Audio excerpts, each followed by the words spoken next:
Hey guys, welcome to the April 20th edition of Sales Management. This week we're going to be looking at Chapter 10, which deals with training our sales force.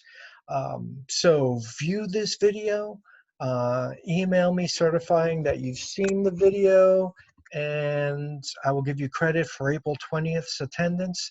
Then on Wednesday, you have a discussion board forum to engage in, and it's a TED Talks video. Is sales more an art or a science? Answer the questions and engage in discussions.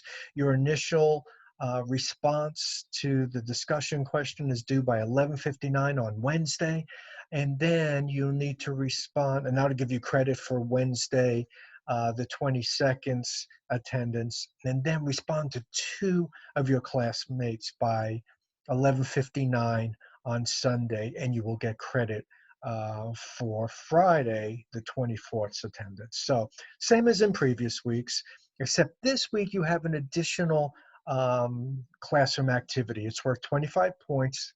It's from Chapter 11. It's a short little case study on Francisco's Bike World, and it has to do with compensation packages. So get those to me. That's due by April 22nd at 11:59. Where do you find all these things? Well, go to Module 4 in Canvas, and there's a link that says Classroom Activities. That's where you find Francisco's Bike World. That's due on the 22nd, worth 25 points. And if you go down to the end of Module 4, you will see attendance for the week of April 20th or April 26th. Click on that, and you will get, and you will come to the discussion board forum. There's also a link for this video lecture as well. So same as in previous weeks, I look forward to seeing your discussion on the science of sales and your insights into Francesco's Bike World. Let me give you a little introduction to Chapter 10 material. If I can go ahead and find it. Okay, let me share the screen with the PowerPoint slide.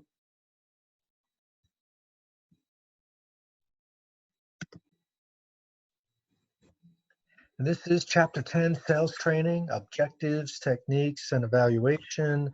Some of the learning objectives for this week: identify key issues in sales training, understand the objectives of sales training, discuss development of sales training programs. How do we plan? How do we develop? And how do we implement those sales training programs?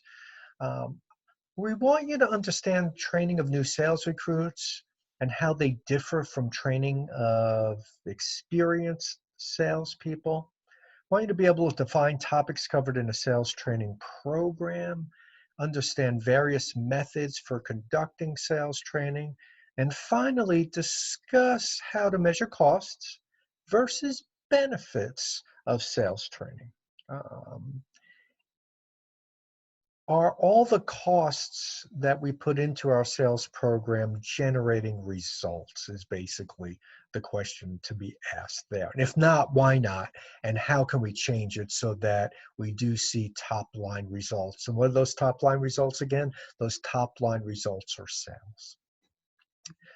The book emphasizes that veterans and people coming out of the military are really well prepared for a career in sales. And when we're looking at training either military veterans or students right out of college, just graduating, we need to determine what skills can be trained, what skills must be trained, and what skills should our applicants coming in for an interview already have in order to get this job. What previous training has transferability and value? Should a person have experience selling in our particular industry, or is it better to just have general sales training? We find that military veterans and the training that they receive does enhance sales skills and gives these veterans several advantages over general salespeople. It's kind of interesting research that you'll read about in this chapter. Military training and sales success. Companies should consider veterans for jobs that require the following sales skills. One, a cordial style of communication, being able to relate to people. Two, focus on resolving customer problems and really getting at those customer problems and solving them to the customer's liking. Taking a competitive approach to generating sales, but being accountable for the good things and the not so good things, and a focus on near-term results through incremental gains. Training Magazine's top training companies is interesting. It's from 2015, but these companies, if they're not in the top 10, they still do a really good job. One of the companies is Keller Williams Realty. Another one is Jiffy Lube International, Capital Blue Cross, um, Capital One, Nationwide Mutual Life Insurance. There's a bunch of them there.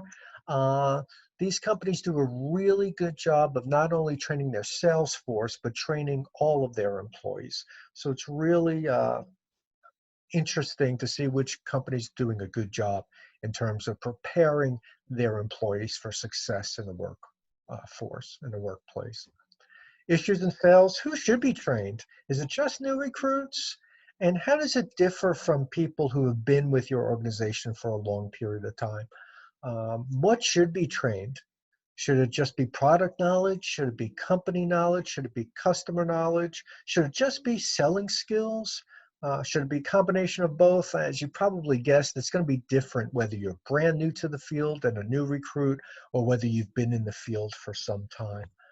Some other issues in sales training: how should the training process be structured? Should it be on-the-job training and experience with a mentor and a coach? Should it be more formal in the classroom? Should it be web-based? Should it be face-to-face? Should it be instructor-led? All of those are decisions that you'll have to make as a sales manager. So that is an introduction to the material that we will be covering this week. Also, look at some of the beginning pages in Chapter 11 on Salesforce compensation, because that'll help you with Francisco's Bike World in Chapter 11.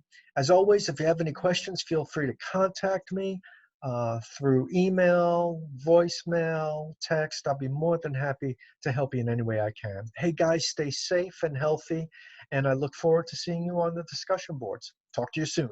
Bye.